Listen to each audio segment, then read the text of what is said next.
Hey now, and welcome to Quantum Drive. I'm Rob. I'm Katie. And our ongoing mission is to discuss every episode of the Orville. Today we'll be discussing episode 6, which is called Krill. It is written by David A. Goodman and directed by John Kasser. Before we get into the episode discussion, we have another review to read. This one comes in from Sacramento Guy 916, who starts off by saying, "Great show, professional sound.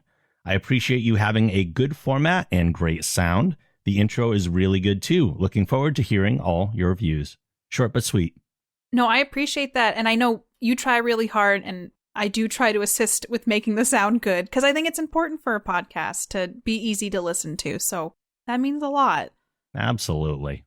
Before we get into the episode 2, a quick mention, because we are part of the Geek Generation Network. Just to throw out, we're going to mention some shows here and there that other people should check out from time to time if they want to see the other things that are on the network. So, for instance, there's another show that I host called Random Movie Club, which is very similar to this show. However, we discuss, like it says, random movies. And no, Katie's not a permanent co-host on that one, but has been on it before, and I'm sure we'll be on it again. So I have been on it, and we discussed one of my favorite movies, which is called The Mummy. Oh, yes. The Brendan Fraser Mummy, the only mummy movie. So go listen to that one if you need one to start on and you want to ease into it and hear my sweet voice. Go listen to that one. Absolutely. And that's Random Movie Club, just one of the many podcasts on the Geek Generation Network. We'll mention others as we go forward. If you would like to email us, you can do so by emailing quantumdrive@thegeekgeneration.com. You can follow us on Twitter at Quantum Drive Pod, and you can join our Discord at thegeekgeneration.com/Discord if you'd like to chat with us about Orville things and other stuff. Come talk to us. What do we have for trivia this week? I have a lot of trivia. I had to actually cull back my trivia, which I guess is a good problem to have. That means there's lots of fun things to talk about. Oh, totally. So the first thing I found was there are 111 unique Krill characters that they had to create in 8 days for this episode alone. Whoa. Yeah, because I noticed that they don't have... I mean, they have a similar structure to their head, but the markings and everything are very unique from Krill to Krill. And so for this reason, makeup artist Berger, who we've talked about in the past, said that this episode was the most difficult of the season. Oh, wow. Even more so than creating different aliens for the Caliban Zoo. I just thought that was interesting. 111. Like, because you have to make the faces and then the costuming. It's a lot of work to make them each look different, too.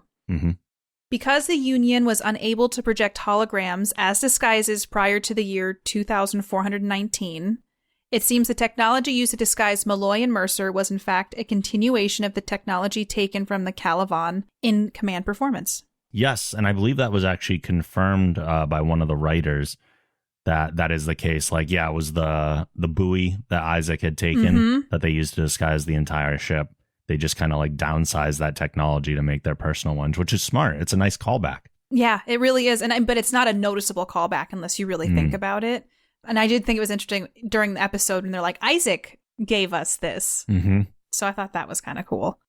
Notice when Talea is held in the Orville sick bay, they have dimmed the lights to accommodate her sensitive skin. Oh, true. I didn't think about why it was darker, even though I kind of noticed it in the back of my brain. I just thought that was it's such a small detail, but I like when shows pay attention to those details. Oh, yeah.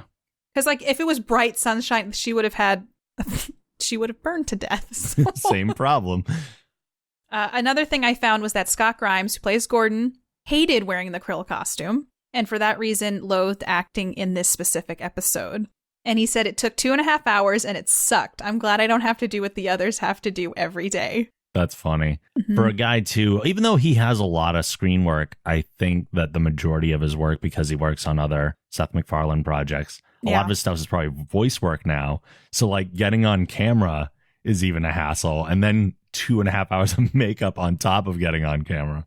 I have a lot of anyone who does prosthetics for their job, like to sit there, get there early, put it on, and then act, and then take it all off. I have a lot of respect for, because it adds an extra layer, like literally and figuratively. And so I feel like it's a lot of work, and they have to get there earlier than someone who just has to get a little face makeup put on. So kudos to them. I always wondered why actors would get a large amount of tattoos if you wanted to be an actor, because a lot of the time they have to cover those up, which just means a longer workday. Yeah. Like, is it that important to you? Yeah. Well, there's like a good example of that is Machine Gun Kelly is just covered in tattoos. And I think I never watched it. I think it's called The Dirt, that Motley Crue Netflix movie. Okay. They showed there was a thing on Twitter I watched where they covered all of his tattoos. Oh, wow. And the process, I was like, this is not an easy thing to do. And they had to do that to shoot the movie. But I guess if they want the talent enough, they're willing to do those things. And thank God for makeup. The Krill's obsession with Avis and their destructive religion parallels with Earth's history and extremist forms of religion, which I think is obvious. Sure. And when you're watching the show, you can be like, but it was interesting that they pulled in some extremist religious things for this episode. It brings in another topic that is... You were going to say another layer, weren't you? Yeah, I was. And I was like, layer's the only word. Okay, there's lots of layers today. While on the shuttle, Gordon and Mercer are heading over to the Krill ship. Gordon's singing along to Creedence Clearwater Revival's Midnight Special. And Seth MacFarlane used that song as a nod to the opening scene of the 1983 movie The Twilight Zone. Oh. See, I haven't seen that, so I guess I wouldn't pick up on the connection there. I haven't either, but I just thought it was interesting because it's another sci-fi show. And he does a lot of nods to things. And I think that's pretty cool. Sometimes I pick up on them and sometimes it goes right over my head. His pop culture knowledge runs deep. That's impressive, too, to be able to maintain all those little nuggets and insert them into the show. Mm-hmm. While reading the Ancana, Ed compares its gruesome contents to writing by Bret Easton Ellis, who is famous for having written the graphically violent novels American Psycho and Rules of Attraction. Yeah, I didn't realize who he was referencing. I'm not a heavy book reader, so... I actually didn't know American Psycho and Rules of Attraction were even books. Oh. So this was a fun fact in two ways for me. Educational. Yeah, this is educational. This was interesting. This is the first episode not written by Seth MacFarlane. Yes. So when I was looking that up, I was like, oh, David A. Goodman wrote this one. And Seth MacFarlane didn't have any writing credits on this one. I believe he gets a pass at everything, obviously. I mean, he's producer, so... The Krill ships... The design of them are meant to be more utilitarian and energy wasteful than the energy efficient Union ships. Energy wasteful. When I was looking up a lot of things about the Krill, and there's another fact I have coming up about their equipment, is that they're not designed in a way to be efficient. They're designed in a way to have power, and it was just an interesting thing that the theme ran through with the Krill is that their things are not made in a way that they want power and they will do anything to get that power, even if everything is energy inefficient. So that, they don't care about consumption. It's just kind of use everything because it's all made for them anyway. Yeah. No one else deserves it. Yeah. So the thing is, it doesn't matter if it doesn't help the environment or whatever. The environment's for them to use. And it was just interesting when I was reading about the Krill. And I actually found, looking at these fun facts and researching the Krill more before watching the episode made it a lot more interesting because I could pick up on all the little nuances of things. Okay, so I hopefully won't butcher this. Costume designer Joseph Porro found exotic fabrics from Guangzhou, China, to clothe many of the alien races on the show, which is including the Krill. And I thought that was pretty cool that they scoured the world to find fabrics to make the costumes for the show. And he has a really interesting quote. There's nothing more difficult for a designer than doing a sci-fi series of 1 hour, non-sequential episodes. In other words, where you go to a different planet every week. It's more difficult than any film you'll ever work on, because what you do is you produce 45 background people and 6 or 7 speaking characters for this alien world. And then you throw it all away because you're never going back to that planet again. And then you start all over in the next 8 to 9 day cycle. And it's really very stressful and rewarding. But this show is the hardest thing I've ever worked on. Amazingly challenging. No doubt. Yeah, I love the amount of work that people put into it. I can't imagine having to do that much work just to toss it all away. Oh, there's probably just warehouses of here's outfits from episode 3 that will never see the light of day again. You hear stories of old Star Trek episodes where they've repurposed old sets and made them into new ones just so that they didn't have to start from scratch every single time. And that just makes sense. It just, when you really think about the amount of detail, and I think that's another reason I love the show, is that the detail, they pay attention to it and they care, and it shows. Especially getting exotic fabrics from China to make the alien races look unique, and I think that's really cool. So the Krill equipment, such as the gear for exploration or their weapons, is influenced by their race's aggression and disinterest in safety and efficiency, where it might interfere with conquest. That makes sense. They are a very aggressive race, and like we were just talking about, they don't care. They just want power, and they deserve everything. So yeah, we'll talk a little bit, I'm sure, during the episode about it too, but even just the way they speak and their mannerisms and everything are a very specific tone. Yeah. This is just a thing that I appreciated is Brian Rogers, who got design ideas for the weapons on the show from Joseph Porro's armor design that he did for the Krill, included like little things like green iridescence.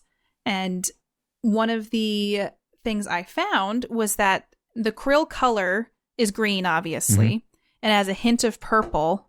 Sorry, I have a book that has all this fun fact information in it that I think is cool. And I had a quote I wanted to read about it. The Krill live in a greenish world. Their color is green, so we used a slightly faded green color as a color motif for the entire episode and put a fair amount of contrast in it.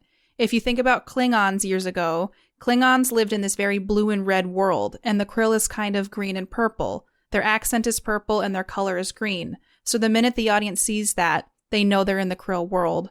And that's from cinematographer Marvin Rush. Yeah, I've always appreciated that, making things very recognizable so that when you're in a certain environment, right away you know that's the environment I'm in. It is kind of like having team colors in a way. Which I love the green. I don't know why. I feel like it's the gamer in me, but I love LED lights, and I just feel like the way they did the lighting design on the show was really good. Yeah, it's very good. The Krill were one of the first aliens designed by Howard Berger and his crew for the series, and their look was inspired by the movie Nosferatu. That absolutely makes sense, especially when they make the joke about the space vampires in this one. Yep. When I read that, I was like, oh my gosh, I just immediately made the connection. Yeah. It's just a spot on description of them. Yeah, I don't know. I didn't even think of that before. It's very accurate. According to Tammy Lane, Seth MacFarlane overcame a lot of phobias because he had to wear prosthetics. I don't know what the phobias were, but she said he actually enjoyed the process and has a whole new understanding and sympathy for his actors who are wearing prosthetic makeup, and now he's not afraid of it. I'm curious what the phobias are. Most of the time, if people are in prosthetics, the one issue that comes up a lot is for people that are claustrophobic because they feel like they can't breathe in it. There are stories of people just like ripping them off their face as soon as like they get encased in this stuff. That does make sense. I feel like I've done special effects makeup when I've done my stream on Twitch, and there are times where like my nose would be plugged up and I could only breathe through my mouth. And so I can definitely see if your face is covered and you have tiny little breathing holes. That's probably the most likely thing. And like I said, props to those who do that, because I don't know. Maybe you just get over it at some point. Yeah. Some people just don't, though. Some people are like, I'm not doing prosthetic stuff. So that's just the contract.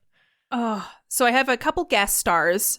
The guest star James Horan continues the Orville's use of actors with connections to the Star Trek franchise. Horan made guest appearance on The Next Generation, Deep Space Nine, Voyager, and Enterprise. He did. He plays High Priest Cesaron in this one. Yep. Yeah, he did a great job. He really did. His TNG stuff, I looked up to see exactly what he was in. He was Joe Brill in the episode Suspicions, and he was Lieutenant Barnaby in Descent Part 2. And then he is known in Trek circles for playing an unnamed humanoid character colloquially referred to as Future Guy in 5 episodes of Enterprise. Yeah. I haven't seen Enterprise yet, so I need to get on that. Another guest star is Kelly Hu, who plays Admiral Ozawa, and she is from The Scorpion King and Arrow. Yeah, she plays China White on Arrow. She has a lot of voice acting stuff in her credits as well. I saw her and I was like, I know who that is. Like, I've seen her face before. I liked her character. She was sassy. She's great.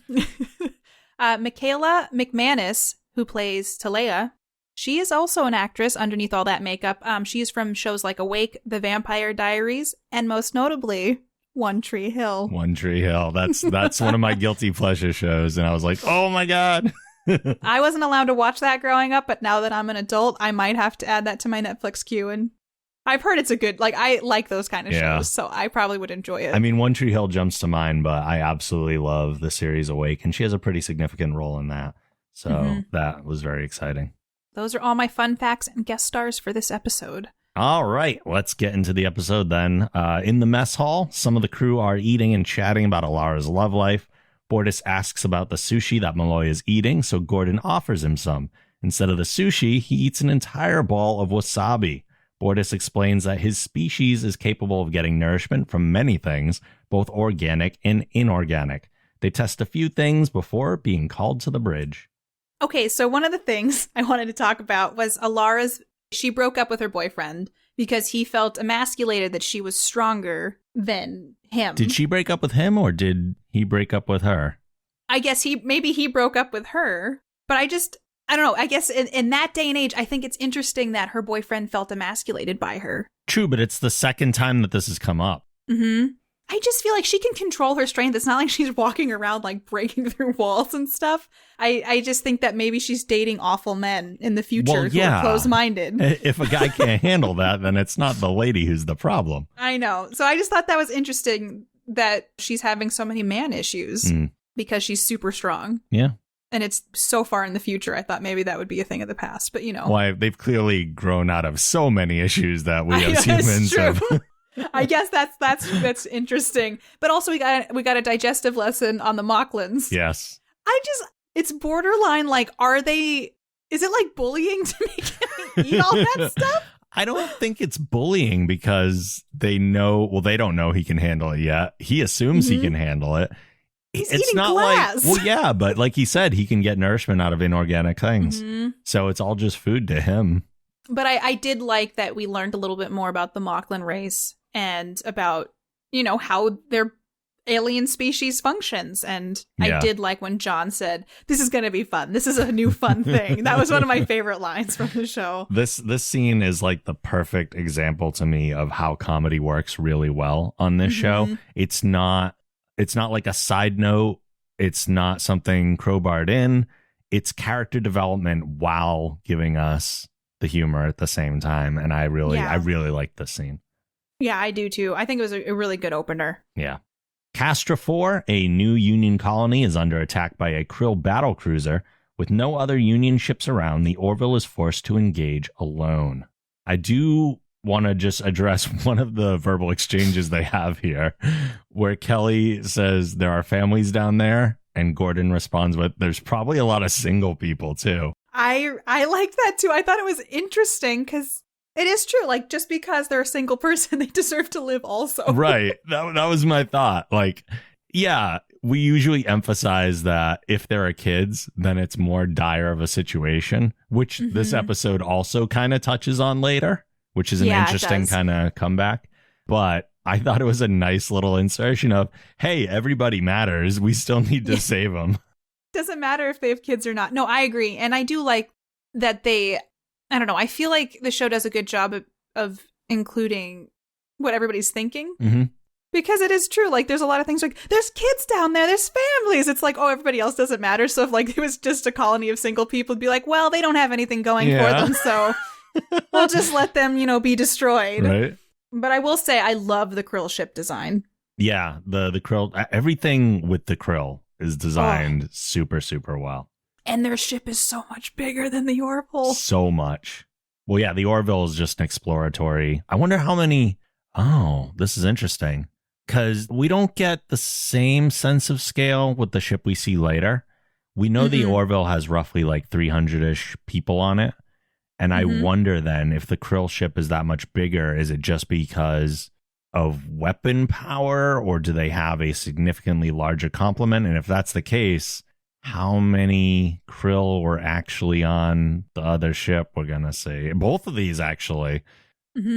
Or it's just wildly inefficient because they don't care. Also, the other possibility. Yeah. There's like a crew of 20 and they just have this giant ship. We're all about intimidation. Yeah, I feel like there's probably a lot of weapons on board, though, too, because that was a battle cruiser, if I remember correctly. Yeah. Overpowered by the Krill ship, Ed orders Gordon to skim the atmosphere of the planet, which creates a cloud that the Krill scanners can't penetrate. While the Krill ship is blinded, they fire their entire bank of plasma torpedoes and destroy the vessel. Among the wreckage, they find a completely intact functional shuttle. How did that happen? Unlikely, but the only way for this story to work. Yeah, I will say, though, I don't know what's wrong with me, but I love seeing the shuttles on this show. And I was like, ooh, a new shuttle we can see inside. So I was like, I'm here for it. Let's learn more about the Krill shuttle. Just excited for a new set. This whole episode, I was just like, oh, because I love seeing inside different worlds. Yeah. It's like when you watch House Hunters on HGTV and I like seeing inside other people's worlds. I sound like such a creep. House Hunters Krill edition. I would watch that. Oh my gosh. I would watch Orville House Hunters edition. They just go to different planets and alien races and you see how they live. That's my kind of entertainment. They report they're fine to the Union, and Admiral Ozawa pays them a visit to give them a new mission. Ed and Gordon are to infiltrate the Krill and obtain a copy of the Ankana, their species' holy text. The goal is to better understand the Krill so that the Union can attempt to make peace. This was interesting. The Kelly and Ed dynamic of that whole scene where Kelly's like, could you find someone who's better at undercover? And he's like, can you not do this when guests are here? Yeah, that was the divorced couple coming out. Yeah. I just feel like overall, Admiral Ozawa, I'm questioning it because I keep mispronouncing her name, but I feel like she explained all my questions. I was like, why is Ed going? Why are they just doing this so hastily? And she was like, we're here. We have the shuttle. If we don't go now, we could lose our chance at this. And I was like, all my questions are answered. And I'm okay with why they're doing this immediately and right now. Thank you for being Admiral Exposition. Yeah. But I loved her character. She was just like the right amount of sass, very to the point. And I enjoyed her presence and her charisma. Yeah. She has an Admiral presence to her. It's believable. It's believable. Ed and Gordon are equipped with holographic generators, which allow them to appear as Krill. Like we said, they kind of got that tech from the Calvon buoy. Isaac downsized it. Now they have these, which does explain why it works on scanners and stuff, because they do get scanned later on. Yeah. I was wondering about that and how do you like fake bio signs, but apparently these are advanced enough to do that. I think this would be such a cool thing to have in our world because, think of the Halloween costumes we could have. However, I could see a lot of other problems arising from it. So maybe it's good this technology doesn't exist. Apparently, they must have some similar function to, the environmental simulator because there are times where people, grab their suits and stuff and it's structurally there. So it must have some sort of, light to solid emitter as a regular hologram would. Yeah, because when they walked through the door going to the bridge on the Krill ship, they bumped into each other. So there's got to be a lot more to it than just projecting some sort of outward appearance. Yeah. They head into Krill space where they're found by a destroyer and taken to meet Captain Harros and High Priest Cesaron. Not knowing proper Krill names, they introduce themselves as Chris and Devon. So really quick, jumping back to the shuttle. Yeah. I had a couple questions about, how did Gordon know how to fly their technology if they don't know much about them? That is a good question. It also brings one up later on when he uses the helm controls. Yeah, I was just, because obviously I'm loving seeing inside the shuttle. And they showed the control panel and obviously had different technology on it. And I was like, how did Gordon know how to do this? Just, maybe that is something that's just suspension of belief. They have some technological, but the reason that came into my mind is they were talking about breaking down the shuttle on the Orville and figuring out how things worked. So that's why I was like, how did he know how to fly this? Maybe he's just that good. There are probably some things that are uniform just conceptually, even though, which control is which and stuff like that. One thing that I thought was interesting is in the first episode, the Krill have a language. True. So it might be one of those things where they were speaking English even on the Krill ship. Yeah, I think that's something Star Trek did too, and they explained it with universal translators. Okay. That makes sense. It was just something I noticed because it wasn't really ever addressed. Right. Because those are the things that I look at. But why did they pick Chris and Devin as their names? Because they're dumb. Because, like, if they had an information briefing like the captain was reading in the shuttle, don't you think there would have been more prep? Like, this is, like, here's names to use. Well, they even had that discussion in the shuttle of, we didn't stop to think of Krill names. And they list a bunch of them. They even say, like, Haagen-Dazs. Yeah. And, yeah, it's something they probably should have considered and then just didn't settle it by the time they got there. I just felt like that was an important key. Oh, it's one of many things that they probably should have considered going into this mission. But yeah, you know, the Krill just was like, yeah, Chris and Devin, interesting names, but we'll just accept it. Like, I just thought that was interesting. Let's roll with it. Mm-hmm. To be fair, there are lots of names on Earth that I've never heard before. They're just in different languages. Who's to say the Krill doesn't have that kind of different thing where there are like different ethnicities of Krill? Yeah. You're right. You're more forward thinking than I am. But yes, Chris and Devin, weird.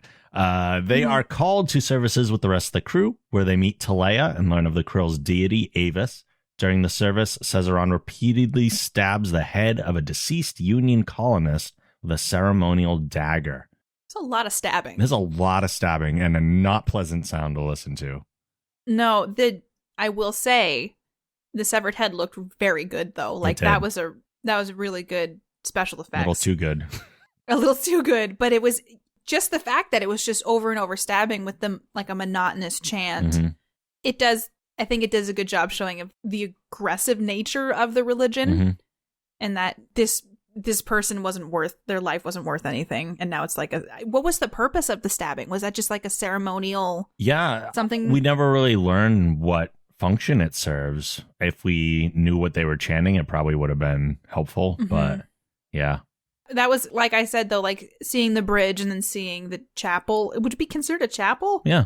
Yeah, it was just interesting that they make time to just do a service together. And it was just also very normal. So then Gordon and Ed are just in shock. Yeah. But, that would be hard to keep your cool. Oh, absolutely. Yeah. Just seeing that. Especially having the forethought of, if they catch us, that could be our head up there next. I did really appreciate Gordon's constant Avis references about, like, Avis, the car company. So many things throughout this episode. That was one of the things that I thought was challenging because they weren't emulating how the Krill act at all. It was very still human-like in their interactions. And I was like, wouldn't they want to have toned that down because they're in such a dangerous environment? Yeah, I have a lot of comments on that actually coming up very soon about their like behavior. But again, I think that's the comedy element of the show. Yeah. I also have a lot of thoughts on it too, but it was just something where it was so glaring to me just how first their name's Chris and Devin and then how aggressively human they were acting. Yeah, they're not actors. Even though they're actors playing people who are definitely not actors. After services, the pair sneak back into the chapel and begin taking photos of the Ancana when they're spotted by Cesaron. Ed quickly comes up with an excuse and they depart, but the high priest is noticeably suspicious.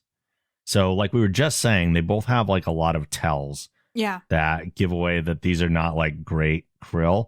The other kind of weird part is that the Krill seem to ignore all of them.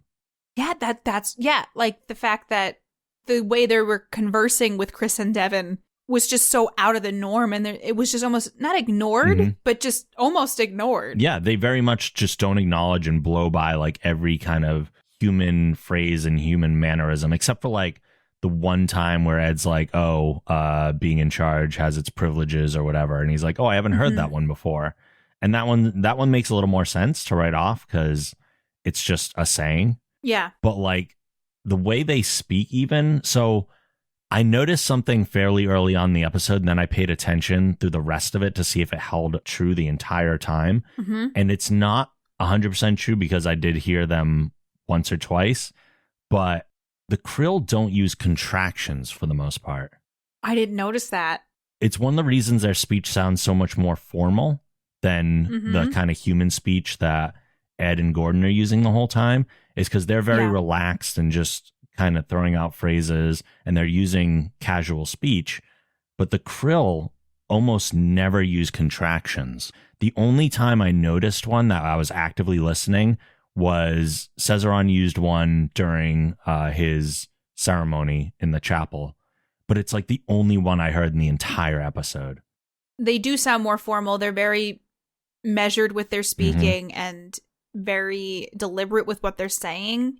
And just, it was so different. The fact that their name was Chris and Devin, the fact that they were the only survivors from that ship, the way that they're talking, how they don't seem to fully know how to do any of the things in the chapel when they're doing the service. Like, there's just a lot of things. They're the worst undercover agents. And I mean, I get it. This is all hastily thrown together.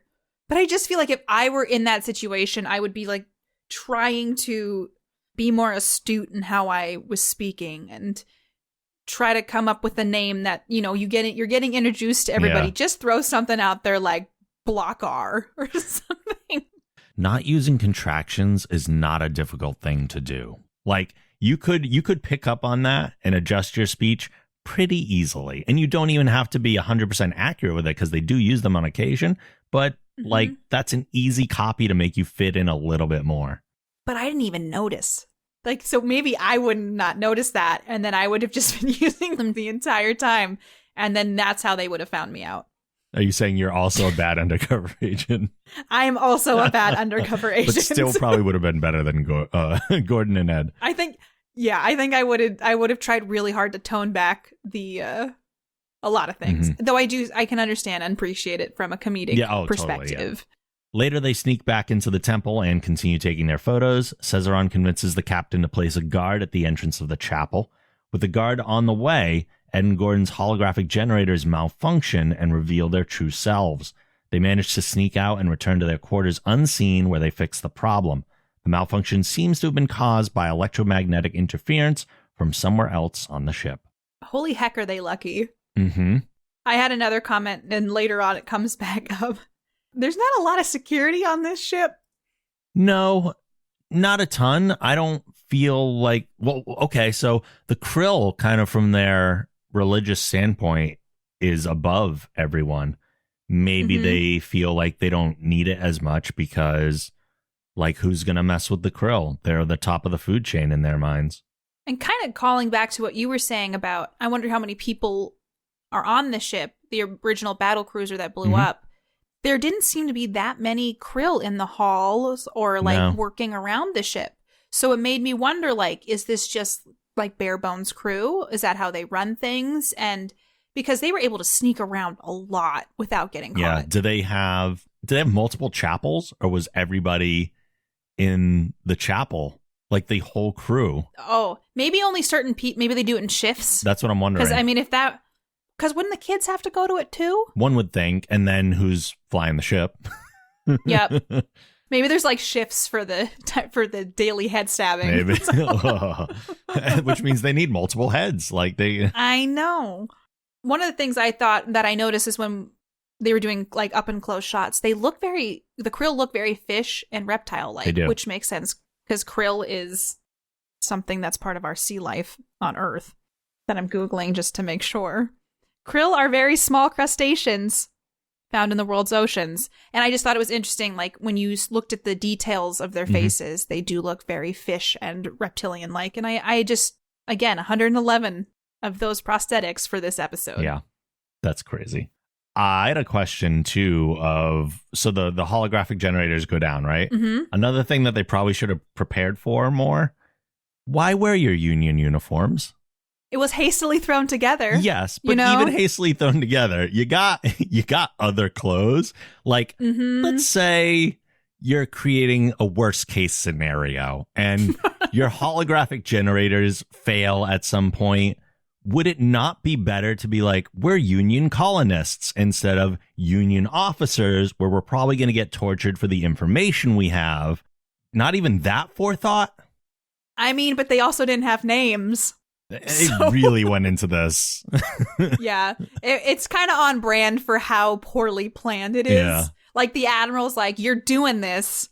And then they're like, okay. And then there was like no forethought for a lot of like pretty big mission details, like, a name that makes you blend in, maybe a family background story of some kind, just a little bit of clothing that's not a bright blue or a bright red if your hologram just happens to break.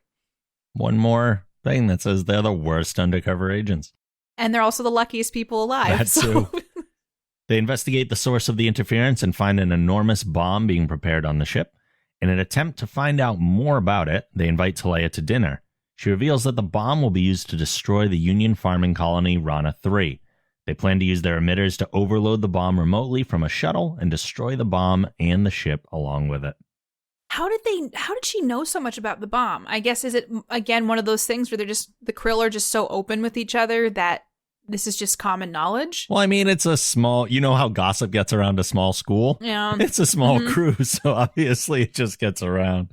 One of the things I did like is we got to see some of their food that they were eating. Oh, yeah.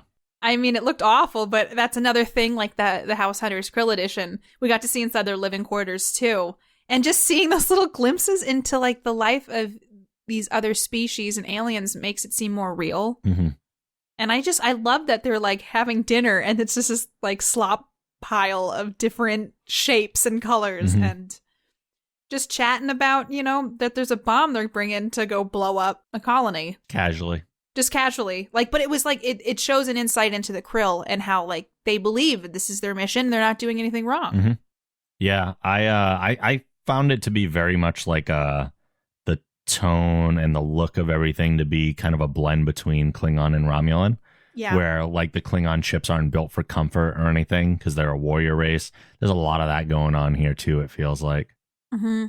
I think that's a good description of a mix of what they are. But it is very interesting to see it from their perspective, too. Mm-hmm. Like, this is their life, and this is what they believe, and yeah, I have more thoughts on that later. And they're the only ones with souls. Yeah, I wrote that down. They said, like, when the little kid was like, wait, but do humans have souls? How do they talk? And she's like, of course they don't have souls. I was like, damn. Like, the computer talks. It doesn't have a soul. Come on. Yeah, we're essentially computers.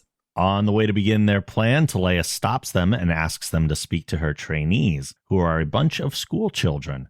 Ed now refuses to destroy the ship when there are children aboard. I just like that they're called trainees, because that is heavy. Yeah, that's some psychological stuff going on right there. But they were, I will say, the children Krill were adorable. Kind of were. Yeah, but they're all very astute and just very militaristic in the way that they acted. Like, stand up when they came in the room, and then, like... It makes sense for their kind of race, yeah, how formal they are and everything. And I also have some more thoughts on the kiddos. All right. After some other things unfold. All right. While speaking to a Krill child, Ed realizes that sunlight is deadly to Krill as they come from a planet that is primarily shrouded in darkness. They adjust their plan to increase the ultraviolet light on the ship after making sure the children are safe in their classroom. Where did Koja come from? He just shows up and he's like, I have more questions. Yeah. And in my first thought was like, where is the kid's parents? Where's the adult? Because, like, you think about it, like, just unsupervised, going into a stranger's quarters and being like, tell me more about these humans. Though it was good for plot development, I had serious concern for Koja. Koja's just the rapscallion in the class that just goes off. I mean, he disappears later on, too. But this doesn't seem like the type of classroom where a teacher would be like, he just wanted to go look at the stars. Like, that's a hippie attitude for a Krill to have. It's a Montessori school space. I thought that too, because she was like, where's, like, when Ed's like, where's Koja? And he wanted to go look at the stars, so I gave him a pass. When she's making them stand up and sit down and pay attention, I just thought it was an interesting choice that maybe Koja just gets special treatment. Maybe he's on a special plan. Yeah. He's like one of the higher ups kids, and he just gets a free pass for everything. Gordon is caught using his comm scanner in the hallway by Cesaron, who also discovers and deactivates his holographic emitter. Meanwhile, Ed returns to the classroom and destroys the lights before going to find one child who isn't present because he's looking at the stars. Freaking Koja. I wonder, like, I think it's interesting that Gordon was like, where are we meeting again? And it was the bridge.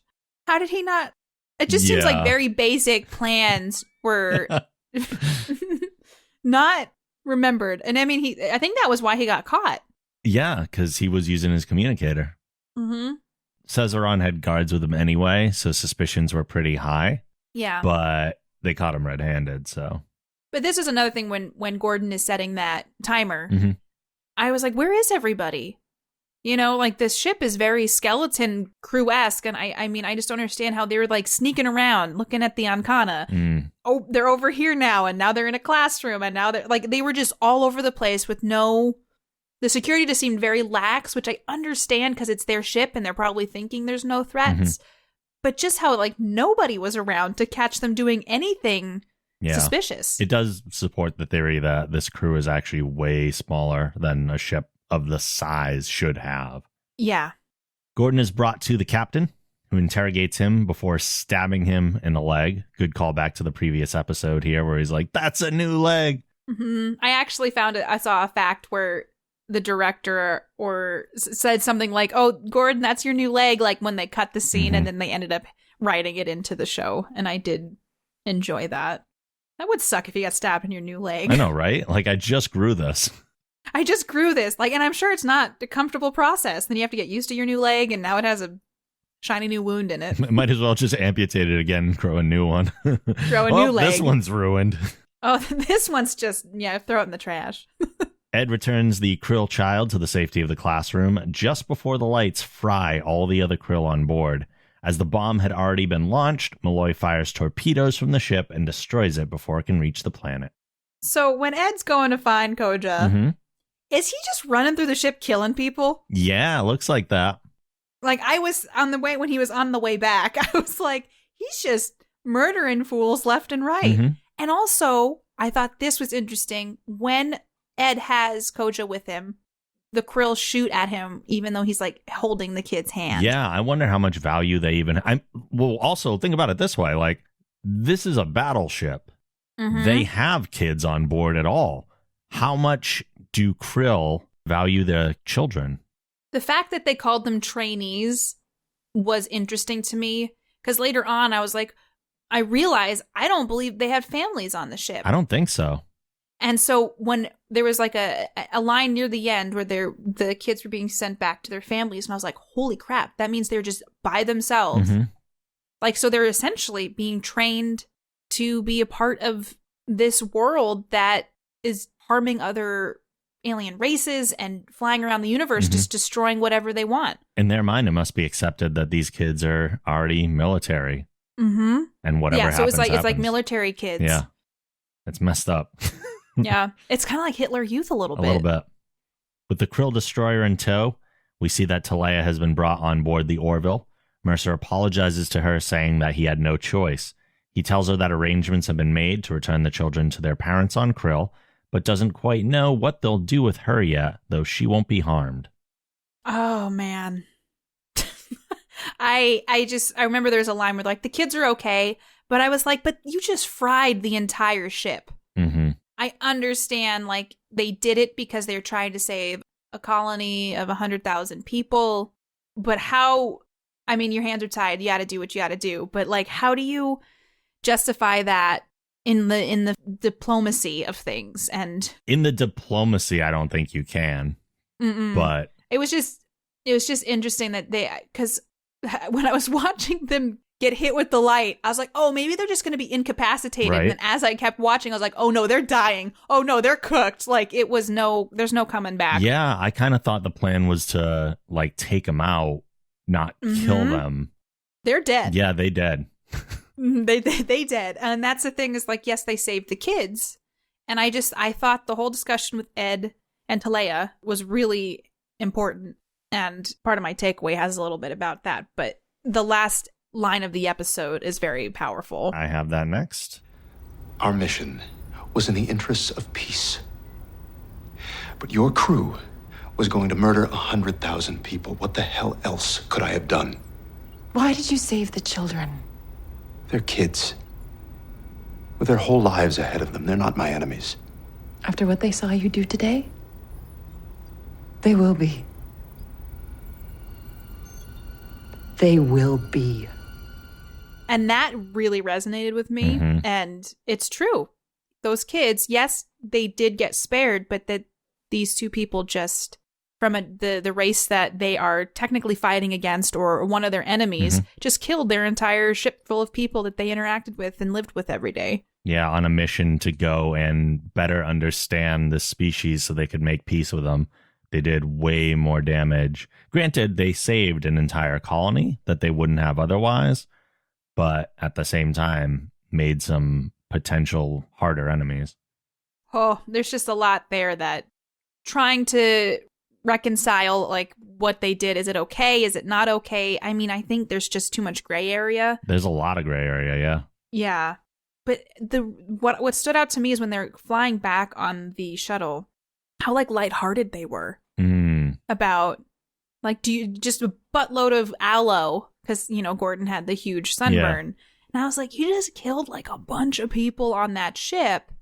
But yes, they saved lives. Like, yeah, it was just like this kind of mind warp thing that I, like, after the episode, I was, like, really thinking about things. Yeah. Well, I mean, you got to consider, if you look at it compared to the first Krill ship versus this one, right?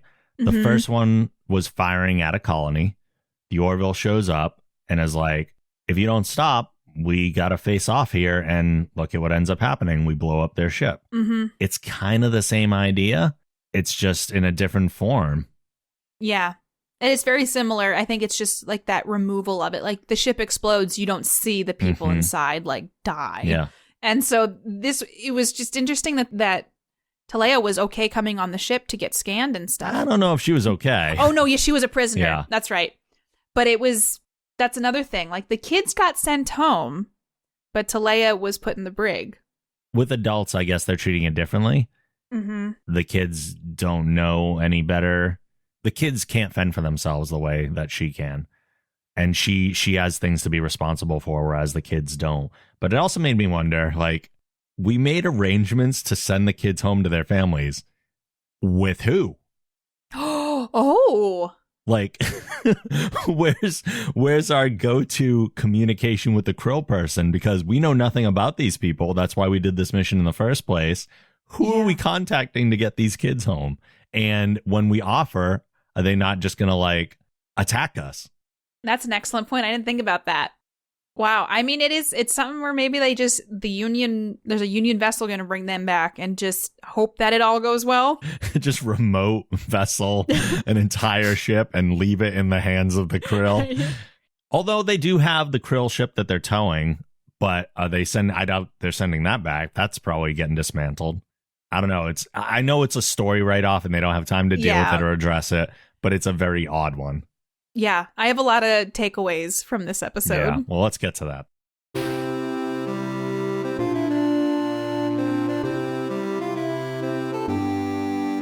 What is your big takeaway here? Oh, man. My big takeaway was that the Union, especially Ed and maybe his crew, needs to be better at, like, diplomacy with other races and other alien. Oh, really? They've been so good at it so far. I feel like they need to work on themselves a little bit in these situations. It was just so glaring, like, not a cringe kind of thing, but, like, I had a physical reaction. I'm like, oh gosh, you're gonna die, like, just because you're gonna screw up and you're cracking jokes, and, like, the seriousness of the situation didn't seem to be realized. Though I understand the show mixes comedy and serious topics, and I like that. I just thought it was really interesting that there was no adaptation to their environment. Yeah, no effort whatsoever to try and be more Krill. And then I had a lot of unanswered questions at the end of the episode, just a lot of, like, trying to fill in specifics. Like you said, do we need some headcanon? We need some headcanon, like how the kids got back home and just how they were able to move around the ship so freely with the access that they had, how they didn't get caught doing half the things that they did. Just there's a lot that I felt I had to fill in, or I had to just kind of go, it's okay. We don't need an answer to that, but my mind likes those like tied up ends. I will say her line about the kids being Ed's enemies was a great ender to the episode, and it really stuck with me. And an interesting note to go out on. Mm-hmm. And it was something, too, where I was like, hell yeah, I agree with her. Like, it's 1,000%, 100% true. Whether Ed likes to admit that or not, those kids saw, they didn't do a, it's hard. It's like that morality, like, did they do a good thing? They saved, 100,000 lives, but they also potentially made things worse with the Krill. Like, there's just so many things where it's a double-edged sword. You can't do the right thing. There was no right thing here. Mm-hmm. And it's like that philosophy problem where it's like, you can divert a car to hit this one person versus hitting the 4 over here. Mm-hmm. And it's that same plot, but in this episode, I think. Yeah. And I love episodes like this because it makes me think more about right and wrong and how I would do things, how I wouldn't do things. So even though I had some issues with the way that they interacted on the ship, I appreciated the humor of it. And I don't know, it was an episode I thoroughly enjoyed because I loved seeing inside the Krill. Mm-hmm. So I like this episode, not as much as you, though. Oh. And I think for the same opposite reason. So I totally acknowledge that this is a stupid reason not to like an episode as much. The story is absolutely fine. All the characters are great. I love that the Krill are being treated with more depth than just like your generic, here's the bad guy species that hate them because they're the enemy type thing. I love that we get like a whole explanation of their religious fanaticism and all that stuff. I just never cared for episodes that take place in enemy territory in the same way I know this is the opposite of you.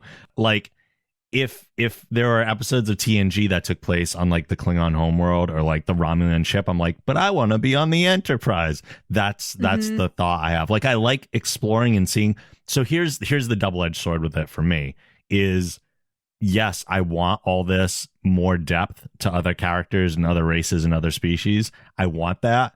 There's no other way they can give it to me than doing these episodes. So they're like a necessary evil for me. I want to be on the Orville as much as possible, especially considering how so few episodes we get per season. Yeah. And yet there's no reason not to do something like this. And it's selfish of me to just be like, I want to be on the Orville all the time. So that's the only reason. The episode is perfectly fine. I'm just a brat. No, it's like, that's like me with theme episodes. Yes, it's the same thing. Where I'm just like, get out of here with that. I just want to see things develop in real time with the real characters. And I don't need a Sherlock Holmes. I love Star Trek, but I was like, I don't need this. I just want normal Orville or normal Enterprise, all that kind of stuff. So I get it. I understand. And I don't want people to think that I'm saying this is a bad episode. And I don't hate it. It's not a bad episode. It's just weird personal preference that I prefer other episodes just due to that dumb little fact. I do like the way that it ended. That being said, we've commented several times about how Mercer doesn't consider consequences when making decisions.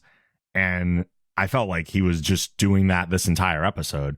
He was constantly considering all the different ways that things could play out and the results of stuff. And yet, even all the thought that he puts into it, he still couldn't foresee every possible consequence. Because in the end, it's still the thing where, like, the kids saw you do this. You've made more enemies today. And it's like, well, come on. Like, I tried. I thought about this and I thought about that. And I weighed things and I did what I thought was the best course of action. And it's still coming back to bite me. And at least I'm very happy to see that we got more consideration of that, because it's a thing that we've brought up several times. Yeah. It's interesting too that they brought the children Krill in, because it adds a different layer. Layer's my word of the day, I think. But it is something where because it's not just all adults. There's something about kids that brings in that element of extra morality. And so even though Ed saved the kids, he still didn't. It wasn't the best possible outcome, though I don't know that there was a great outcome for that situation. Yeah, given the time that they had to deal with it, that might have been the best possible choice. And you just got to deal with the negative fallout that comes from it. I just feel like being in this situation, like being a Union captain, you're going to have to reconcile in your mind all of these difficult decisions you have to make and how you're probably never going to have the right answer. Mm-hmm. And so you just have to do the best you can. But it's still like, I don't know how you sleep at night after like how many nights of or how many days of doing things where you have you don't get the best possible outcome. No, those are the challenges of command, really. Mm-hmm. Because I remember when they killed the whole crew, I wrote down, OMG, they just killed the whole crew with light. Like, I wrote that down and I had such like a visceral reaction to it.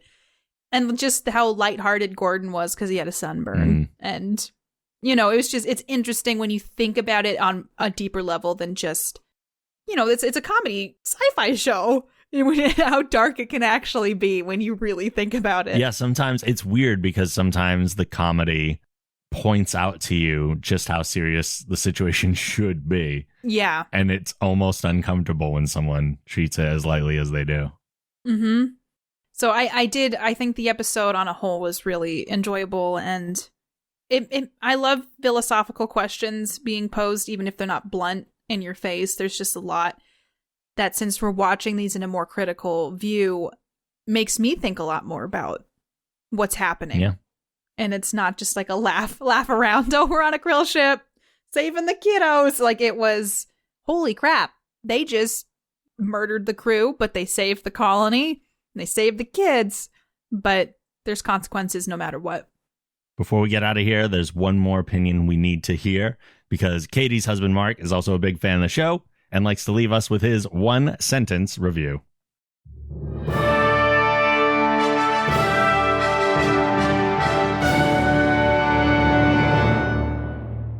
Maybe if the Krill just went door-to-door witnessing, people would dislike them less.